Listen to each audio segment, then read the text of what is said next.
ছোটদের কবিতা প্যাঁচার প্যাঁচানি, কবি সুকুমার রায়।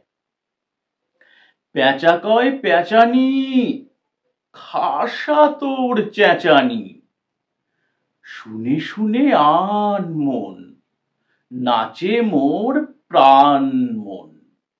মাজা গলা, চাঁচা সুর, আহ্লাদে ভরপুর। গলা চেরা ধমকে, গাছপালা চমকে।